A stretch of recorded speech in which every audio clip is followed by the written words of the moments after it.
নমস্কাৰ মই সুম্পি ডেকা এই মুহূৰ্তত এক গুৰুত্বপূৰ্ণ খবৰ লৈ আহিছো যে কাহানিও নুশুনা কাহানিও নেদেখা বানে এতিয়া সংহাৰী ৰূপ ধাৰণ কৰিছে শিৱসাগৰ নগৰৰ মাজমজিয়াত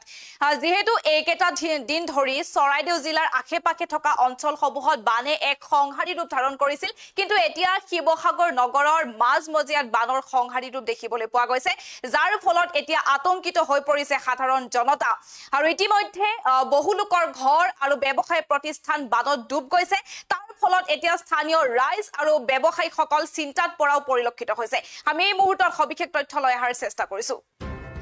যে আমি এই মুহূৰ্তত জনাই গৈছো যে সমগ্ৰ ৰাজ্যতে যেহেতু বানে এতিয়া সংহাৰী ৰূপ ধাৰণ কৰিছে তাৰ সমান্তৰালভাৱে আসলতে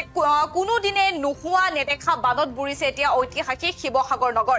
বাছি আছিল যেহেতু শিৱসাগৰ নগৰ কিন্তু এতিয়া শিৱসাগৰ নগৰো বুৰ গৈছে বানত চৰাইদেউ জিলাৰ বিভিন্ন প্ৰান্তৰ পিছত শিৱসাগৰ জিলাৰ বহু অঞ্চলত এতিয়া বানে সংহাৰী ৰূপ ধাৰণ কৰাও দেখিবলৈ পোৱা গৈছে তাৰ পিছত এতিয়া চিন্তিত হৈ পৰিছে নগৰীয়া ৰাইজ তথা ব্যৱসায়ীসকল আৰু ইতিমধ্যে বহু মানুহৰ ঘৰত আৰু ব্যৱসায়িক প্ৰতিষ্ঠানত বাহনী পানী সোমাইছে যাৰ ফলত এতিয়া চিন্তাত পৰিছে আতংকিত হৈ পৰিছে স্থানীয় ৰাইজ তথা ব্যৱসায়ীসকল যেহেতু আমি জনাই গৈছো আসলতে শিৱসাগৰত কোনো দিনে পানী নহয় বহুলোকে ইতিমধ্যে কৈছে যে শিৱসাগৰত কোনো দিনে নোহোৱা নেদেখা বানত এতিয়া ঐতিহাসিক শিৱসাগৰ বুৰিছে চৰাইদেউ জিলাৰ বিভিন্ন প্ৰান্তত যেহেতু এইকেইটা দিন বানৰ কবলত আছিল আৰু তাৰ পিছতে এতিয়া শিৱসাগৰ নগৰৰ মাজমজিয়াটো বানে সংহাৰী ৰূপ ধাৰণ কৰা দেখিবলৈ পোৱা গৈছে আৰু বাছি আছিল শিৱসাগৰ নগৰ কিন্তু এতিয়া শিৱসাগৰ নগৰো বুৰ গৈছে বানত তাৰ পিছতে এতিয়া চিন্তিত হৈ পৰিছে নগৰীয়া ৰাইজ তথা ব্যৱসায়ীসকল আৰু ইতিমধ্যে বহু মানুহৰ ঘৰত আৰু ব্যৱসায়িক প্ৰতিষ্ঠানত বাহনী পানী সোমাইছে মঙলবাৰৰ পৰা নগৰখনত বৃদ্ধি হৈছে পানী আৰু সৃষ্টি হৈছে তাৰ পিছতে অনাকাংক্ষিত পৰিস্থিতিৰ ওখ ঠাইত এতিয়া আশ্ৰয় বিচাৰি ঢাপলি মেলিছে নগৰখনৰ সকলো জনতা যিখিনি পানীয়ে চৰাইদেউ জিলাৰ লগতে শিৱসাগৰৰ বহু অঞ্চল বিধ্বস্ত কৰিছিল সেই একেখিনি পানী এতিয়া সোমাই আহিছে শিৱসাগৰ নগৰত পানী যি ওলাই যাবলৈ ৰাস্তা আচলতে বিচাৰি নাপায় ঘাইপথৰ ওপৰে এতিয়া পানী বোৱা পৰিলক্ষিত হৈছে দেখা গৈছে দিখৌ নদীৰ জলস্তৰ পূৰ্বতকৈ এতিয়া হ্ৰাস পাইছে কিন্তু শিৱসাগৰৰ বহু অঞ্চলত জমা হৈ থকা পানীসমূহ দিখৌত পৰিব পৰাকৈ যি সুবিধা নাই আৰু সুবিধা নোহোৱাৰ বাবে এতিয়া জিলাখনৰ বহু অঞ্চলৰ জনতা পানীৰ মাজতে আবদ্ধ হৈ থাকিবলগীয়া হৈছে এই ক্ষেত্ৰত মন কৰিলে দেখা যায় যে ৰাষ্ট্ৰীয় ঘাইপথ নিৰ্মাণকাৰী সংস্থাৰ বহু গাফিলতি আছে পানী ইপাৰ সিপাৰ হ'ব পৰাকৈ পুলসমূহ যেহেতু বিজ্ঞানসন্মতভাৱে নিৰ্মাণ কৰা নাই স্থানীয় ঘাইপথ নিৰ্মাণকাৰী সংস্থাই আৰু এই ক্ষেত্ৰত বহু অভিযোগ পূৰ্বতে উত্থাপন হৈ আহিছে যি স্থানীয় বাসিন্দা শিৱসাগৰ নগৰৰ সেই স্থানীয় বাসিন্দাও বহু সময়ত অভিযোগ উত্থাপন কৰি আহিছে আৰু তাৰ পিছতে যেহেতু সেই উপযুক্তভাৱে যি নলা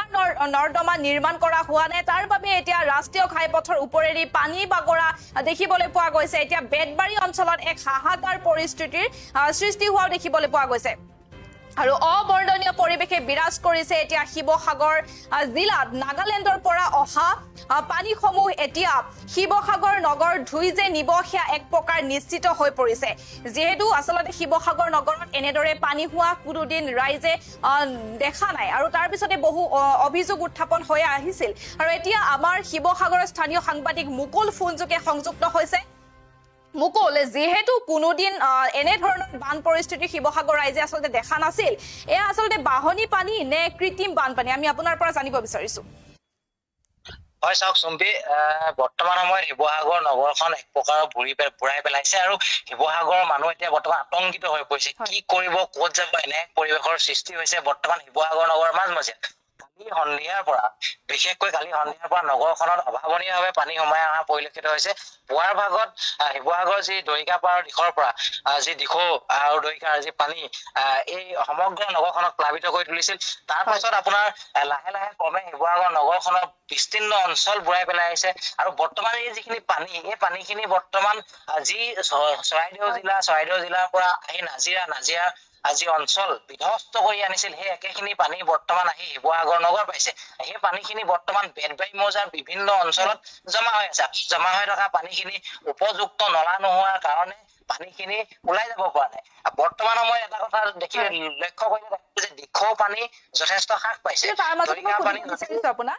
যিহেতু এই মৃতকৰ সংখ্যাও যথেষ্ট বৃদ্ধি পাইছে আৰু সবাতোকৈ শীৰ্ষত আছে শিৱসাগৰ জিলা, কি ক'ব সেই সন্দৰ্ভত? হয় হয়, বৰ্তমান কেইবাজনো ব্যক্তি বৰ্তমান মৃতদেহ উদ্ধাৰ কৰিছে। একেটা পৰিয়ালৰ 4জন ব্যক্তিৰ মৃতদেহ উদ্ধাৰ কৰা হৈছে আৰু বহু ব্যক্তি বৰ্তমান সময়ত সন্ধানী হৈ আছে। তাৰ কোনো মৃতদেহৰ কোনো সংহত পোৱা নাই বা তেখেতৰ লগত আমি ক'ব বিচৰা নাই যে তেখেতসকল বৰ্তমান সন্ধানী হৈ আছে, তেখেতসকল যে মৃত্যু বৰণ কৰিছে আমি সেই কথাটো আমি প্ৰকাশ কৰিবলৈ বিচৰা নাই বা সেই কথাটো আমি ক'ব বিচৰা নাই। আমি এইটো ক'বলগীয়া নহওক যে তেখেতসকলে ইতিমধ্যে তেখেতসকলৰ মৃত্যু হৈছে, তেনে এটা কথা ক'বলগীয়া যাতে আমি নহয়, সেই কথাটো আমি প্ৰথমে কৈছো। কিন্তু বৰ্তমান সময়ত বহু ব্যক্তি সন্ধানী হৈ আছে, এই কথাটোৱে কিন্তু এটা কথা স্পষ্ট কৰে যে কৰবাত সেই মানুহখিনি পানীত হয়তো উটুৱাই নিব পাৰে, যিহেতু এতিয়া বৰ্তমানলৈকে কেইবাগৰাকীও ব্যক্তি মৃতদেহ উদ্ধাৰ কৰিছে। হয় চম্পী? হয়, আৰু যিহেতু মুখ্যমন্ত্ৰী গৰাকীও এই বান পৰিস্থিতিৰ যি পৰিদৰ্শন কৰিবলৈ তেওঁ উজনি অসমত তেওঁ গৈছে, আৰু সেই সন্দৰ্ভত কি ক'ব আপুনি? হয় হয়, বৰ্তমান মুখ্যমন্ত্ৰী গৰাকী আহিব শিৱসাগৰ, চৰাইদেউ আৰু যি যোৰহাট জিলা, যি তিনিওখন জিলাত বান বিধ্বস্ত যিখন জিলাৰ পৰিদৰ্শনৰ বাবে আজি মুখ্যমন্ত্ৰী গৰাকী আহিব। মুখ্যমন্ত্ৰী গৰাকী আহি প্ৰথমে চৰাইদেউ জিলা, তাৰ পাছত শিৱসাগৰ জিলা আৰু এনেকে যোৰহাট জিলাৰ পৰিদৰ্শন কৰিব। কিন্তু আচল কথাটো এইটো নহয় চম্পী, মূল কথাটো হ'ল বৰ্তমান সময়ত যিখিনি মানুহ ক্ষয় ক্ষতি হৈছে, যিখিনি মানুহ ক্ষতিগ্ৰস্ত হৈছে, তেখেতসকলে কেনেধৰণে ক্ষতিপূৰণ পাব তাক লৈ প্ৰশ্ন উঠিছে। এই মানুহখিনি ক্ষতিপূৰণ পাবনে, এই মানুহখিনিৰ ক্ষেত্ৰত কি ব্যৱস্থা ল'ব প্ৰশাসনে? কিন্তু বৰ্তমান অভিযোগ উত্থাপন হৈ আহিছে যে বহু মানুহে বিভিন্ন অসুবিধাৰ সন্মুখীন হৈছে, খোৱা পানীৰ অভাৱ, খাদ্যৰ সংকট, ৰাতি এতিয়া অনাহাৰে ৰাস্তাৰ কাষত তেখেতসকলে জীৱন নিৰ্বাহ কৰিবলগীয়া হৈছে। বিশুদ্ধ খোৱা পানীৰ বাবে তেওঁলোকে চিন্তা কৰিব লগা হৈছে, খাদ্যৰ সংকটত পৰিছে। হয়, বৰ্তমান সময়ত বিভিন্ন দল সংগঠনে হওক বা চৰকাৰ প্ৰশাসনে হওক, যদিও এইখিনি উপযুক্ত হোৱা নাই, মানে উপযুক্ত নোহোৱাৰ ফলত মানুহৰ পৰিস্থিতি, পশুধন মানুহৰ হেৰাই গ'ল। এতিয়া আপুনি যদি মই কওঁ ছবিখন আপুনি নেদেখিলে বা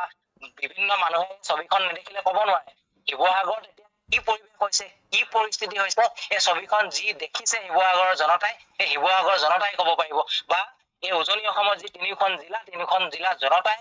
এই গোটেই বিষয়টো স্পষ্টকৈ ক'ব পাৰিব যে কেনে পৰিৱেশৰ মাজত, দুখৰ বিষয় এই বিষয়ে বাতৰি কৰিবলগীয়া হৈছে আজিৰ তাৰিখত। মানুহৰ হাহাকাৰ পৰিৱেশ, হাহাকাৰ পৰিস্থিতি, মানে অভাৱনীয় পৰিস্থিতি। হয় চুমকি, আপোনাক ধন্যবাদ জ্ঞাপন কৰিছো মুকুল।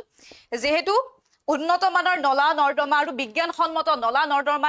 নিৰ্মাণ নকৰাৰ বাবে আজি শিৱসাগৰ নগৰৰ এই পৰিস্থিতি, যিটো কোনোদিনে আচলতে শিৱসাগৰ বাসিন্দাসকলে শুনাও নাছিল, দেখাও নাছিল এই বান পৰিস্থিতি। যিহেতু এইকেইটা দিন ধৰি চৰাইদেউৰ যি অঞ্চলৰ আশে পাশে থকা অঞ্চলসমূহত বানে বিভীষিকাৰ ৰূপ ধাৰণ কৰিছিল, কিন্তু এতিয়া শিৱসাগৰ নগৰৰ মাজমজিয়াত বানে এনেধৰণৰ বিভীষিকাৰ ৰূপ ধাৰণ কৰাটো সঁচাকৈ এক দুৰ্ভাগ্যজনক কথা। আচলতে উন্নত মানৰ বিজ্ঞান প্ৰযুক্তি আৰু নলা নৰ্দমা নিৰ্মাণ নকৰাৰ বাবে যি পানীসমূহ আচলতে জমা হৈ আছিল, সেই পানীসমূহ এতিয়া ৰাস্তাৰ ওপৰেৰে পাৰ হৈ গৈছে। আমি জানিব পৰা অনুসৰি যে বৰ্তমানে দিখৌ নদীৰ যি জলস্তৰ, সেই জলস্তৰ হ্ৰাস পাইছে, কিন্তু যিখিনি পানী আচলতে জমা হৈ আছিল, সেই পানীখিনিয়ে নিৰ্দিষ্ট পথেৰে যাবলৈ বাট বিচাৰি নোপোৱাৰ বাবে এতিয়া শিৱসাগৰ নগৰৰ মাজমজিয়াত এনেধৰণৰ এক বানে সংহাৰী ৰূপ ধাৰণ কৰা দেখিবলৈ পোৱা গৈছে।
আছে